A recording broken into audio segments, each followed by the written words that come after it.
శివసేన ఒకప్పుడు బాల్ ఠాక్రే గారి ఆధ్వర్యంలో శివసేన అంటే ఒక హిందూ భక్తి ఛానల్, ఒక హిందూ భక్తి సంఘం, ఒక హిందూ పార్టీ అనే ఒక ఇది కనిపించేది, దేశ భక్తి కనిపించేది ఆ పార్టీలో. కానీ ఈ రోజు ఉద్ధవ్ ఠాక్రే దాన్ని తీసుకెళ్లి అవినీతి పార్టీ, దేశద్రోహ పార్టీ అనేటువంటి కాంగ్రెస్ లో కలిపేశాడు. దానివల్ల మహారాష్ట్ర ప్రజలు ఇచ్చినటువంటి తీర్పు ఎలాంటిదో మనం చూసాం. చివరికి మొన్న జరిగినటువంటి ఈ స్థానిక మున్సిపల్ కౌన్సిల్ అలాగే పంచాయతీ ఎన్నికల్లో కూడా 288లో 207 ఎన్డీఏ కూటమి గెలిచేసింది, ఊడ్చేసింది. అక్కడ ఈ శివసేనకు వచ్చినటువంటి 28, 29, 30 లోపే వచ్చాయి.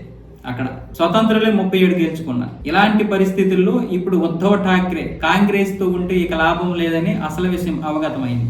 ఏం చేయాలో తెలియక ఇప్పుడేమొచ్చేసి తన తమ్ముడైనటువంటి రాజ్ ఠాక్రేతో జతకడుతున్నారు. గత 2 దశాబ్దాలుగా ఈ ఇద్దరు కూడా, అన్నదమ్ములు ఇద్దరు కూడా ఎడమొఖం పెడమొఖం, ఇప్పుడు కలవడానికి ముందుకు వచ్చారు. ఆయన చేతిలోనేమొచ్చేసి మహారాష్ట్ర నవనిర్మాణ సేన ఉంది, ఈయనేమొచ్చేసి శివసేన.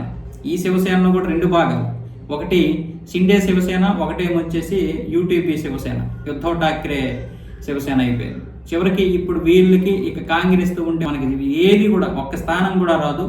కనీసం ఒక మున్సిపల్ గెలవలేకపోతున్నాం, కనీసం ఒక పంచాయతీ గెలవలేకపోతున్నామని ఇప్పుడు వీళ్ళేమో కలిసి మళ్ళీ పోటీ చేయాలని చూస్తున్నారు. వాస్తవానికి హిందుత్వ పార్టీ ఉన్నటువంటి ఈ శివసేన మొదట్లోనే బీజేపీకి సపోర్ట్ చేస్తుంటే ఈ రోజు 2గా విడిపోయే అవకాశాలు వచ్చేవే కాదు. రాజకీయాలు ఎలాగైనా జరగవచ్చు. బాల్ ఠాక్రే గారు ఉన్నప్పుడు ఇలాంటివి ఎన్నో ఆటుపోట్లు ఉన్నా సరే ఆయన ముందుకు తీసుకెళ్లగలిగారు. బీజేపీతో విభేదాలున్నా ఆయన సిద్ధాంతాల పరంగా ఎక్కడా కూడా మార్చలేదు, విభేదించలేదు. పార్టీ పరంగా విభేదాలు ఉండొచ్చు కానీ సిద్ధాంతాల పరంగా ఆయన ఎక్కడా విభేదించలేదు. కానీ ఉద్ధవ్ ఠాక్రే అలా కాదు, సిద్ధాంతాలతోటి విభేదించేశాడు, పార్టీల పరంగా విభేదించేశాడు. కేవలం ఒక పదవి కోసమేనా? శివసేన అంటే ఒక ఎమోషనల్ మరాఠీలకి, అలాంటి ఎమోషనల్ పార్టీ నువ్వేం చేసావు? తీసుకెళ్లి దేశద్రోహ పార్టీతో కలుపుతావా? ఇక్కడ కూడా కాంగ్రెస్ కి వ్యతిరేకంగా ఏర్పాటైనటువంటి తెలుగుదేశం పార్టీ 2019లో కాంగ్రెస్ తో కలిసి పోటీ చేస్తే ఉమ్మూశారు ప్రజలు, చీప్ పొమ్మన్నారు. దెబ్బకి చంద్రబాబు నాయుడికి అవగతమైంది అసలు విషయం ఏంటంటే. ఇంకా తెలుగుదేశం సెక్యులర్ పార్టీ, కానీ శివసేన అలా కాదు.